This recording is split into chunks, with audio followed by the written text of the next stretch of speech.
Sir इसको धार्मिक मुद्दा मत बनाइए, आप अपनी सोच अपने तक सीमित रखिए। जिस तरीके से आप बातें यहाँ पर कर रहे हैं उसका वेलकम मैं नहीं करती हूँ। मौलाना इफ्राहिम बिल्कुल नहीं, बिल्कुल नहीं। आप मुख्यमंत्री पे एलिगेशन लगा रहे हैं।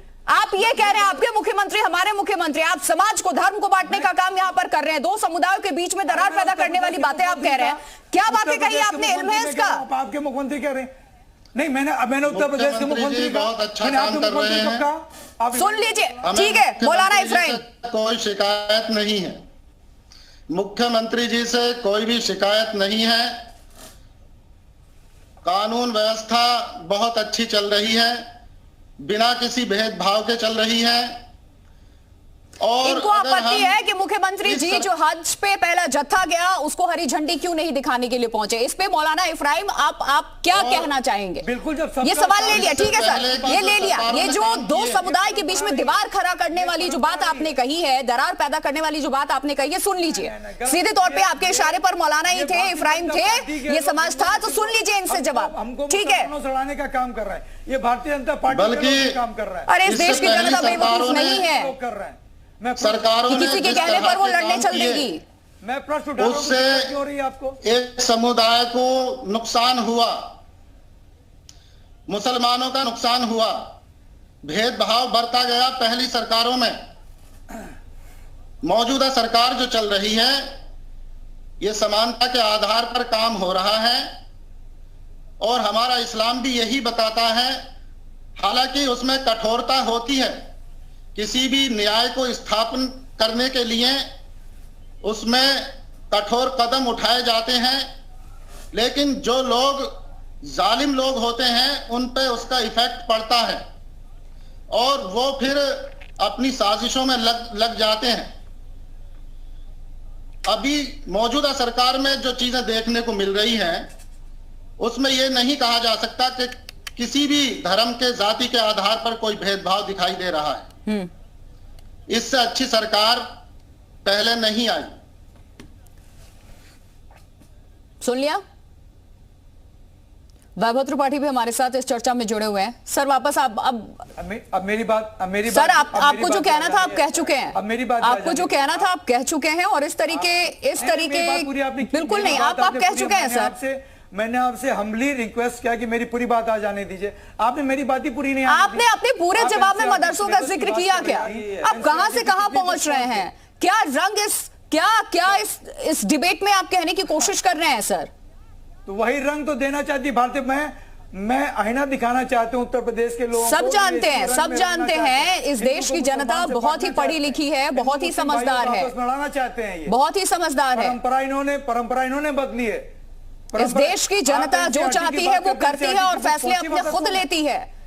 ये बिल्कुल भी नहीं, आप जो ये कह रहे हैं जनता को कोई नहीं बरगला रहा है, कोई नहीं बरगला रहा है सर। जनता अपने फैसले खुद ले रही है। एक जान जी, ठीक है सर। अगर सरकार में ही होना है, इस सरकार में फैसले थोपे जा रहे हैं।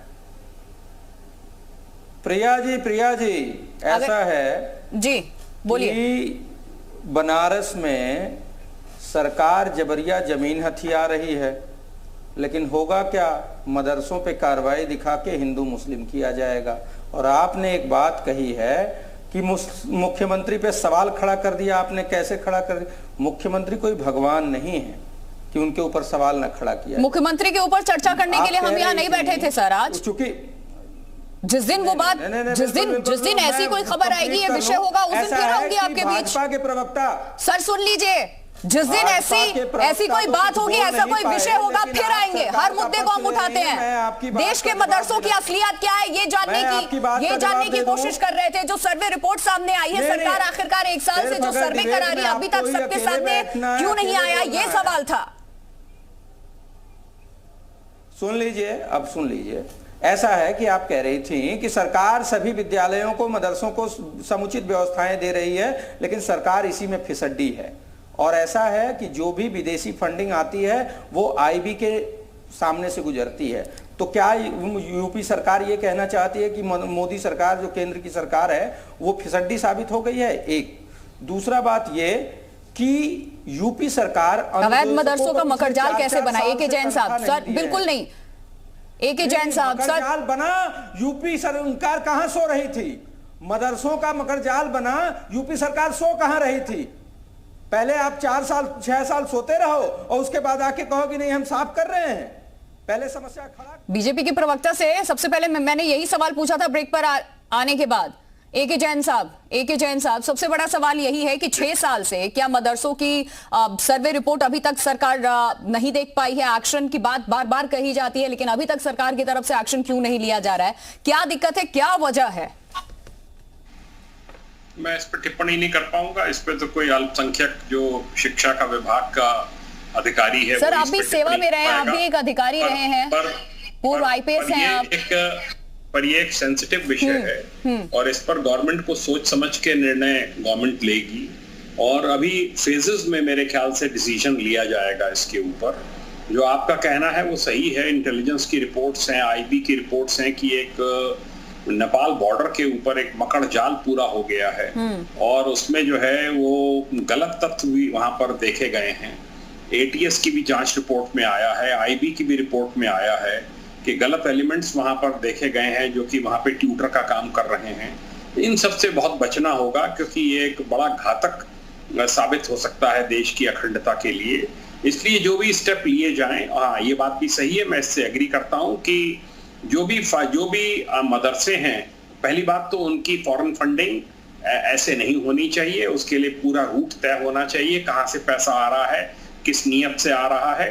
दूसरा, अगर उनकी फंडिंग आप फॉरेन फंडिंग रोकते हैं तो उसकी लोकल फंडिंग भी अल्पसंख्यक विभाग की तरफ से कराए जाने की व्यवस्था की जानी चाहिए। और एक उनका करिकुलम कि मान्यता प्राप्त मदरसों को हम हर सहायता के लिए तैयार हैं, उन्हें अच्छी सुविधा देंगे। सर, वक्त मेरे पास इतना ही था। बहुत बहुत शुक्रिया आप सभी का हमारे साथ इस चर्चा में जुड़ने के लिए। तमाम खास मेहमान हमारे साथ इस चर्चा में जुड़े, बहुत शुक्रिया।